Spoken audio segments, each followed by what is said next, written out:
Hi, it's a short introduction video for the Zoom remote one-to-one training session we're about to do. Things that you need to be aware of and be ready for so we can go straight into the session and we can be really efficient with your time at home. The space that we're going to use needs to be made safe. All tripping hazards, things that you can knock over, etc. need to be put out of the way, ready for you to move around the small area, going from exercise to exercise to keep that speed of intensity up during the session. Check your battery level on your phone or tablet, or make sure your PC's plugged in, so you're not going to run out of power midway through. Check that the volume levels are right so you can hear me and also that I can hear you. Mute notification settings on those phones as well, because if we get some beeps coming into this, because at home I'll be having timers running for you and tempo beeps if we're going to do super slow, we don't want that to be misinterpreted as a change of intensity or the end of an exercise.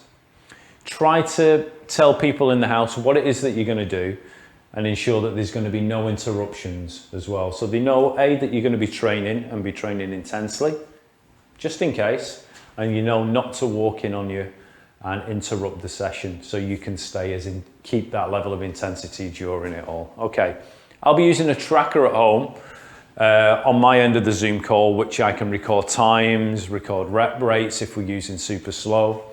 If you can stream or mirror your phone or tablet to a larger television in this area that you're going to pick, that works really, really well. It's really simple to do.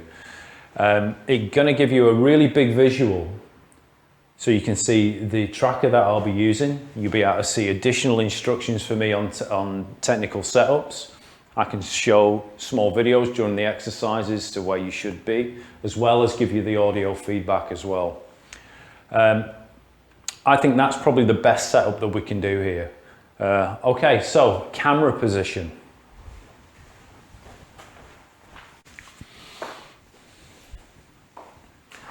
Okay, so the angle of the camera, how you set this up is really important because this is my eyes on you to give you the technical feedback.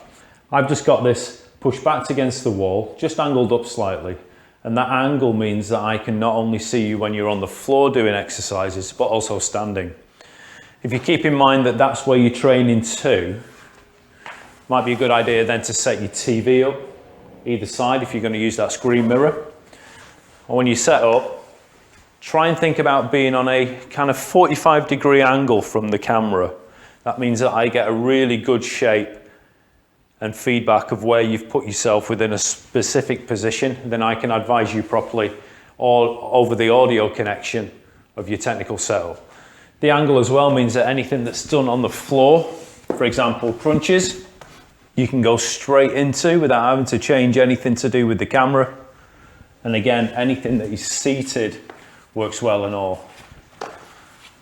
Again, I'm just thinking about this 45-degree angle from the camera, how I've set my training area up. That camera is nicely secured, so maybe a little piece of tape, or if you're confident or you're confident it's not going to fall over, that's fine. Or you might have a little holder from the car. Anything that you can use that's just going to keep that solid and keep my eyes on you to keep you safe and get you through the session really efficiently and give you that really good home workout using the time static contractions, using the super slow method. One more thing, you might need to use a chair for specific ones. So let's have a look how we need to set the chair up.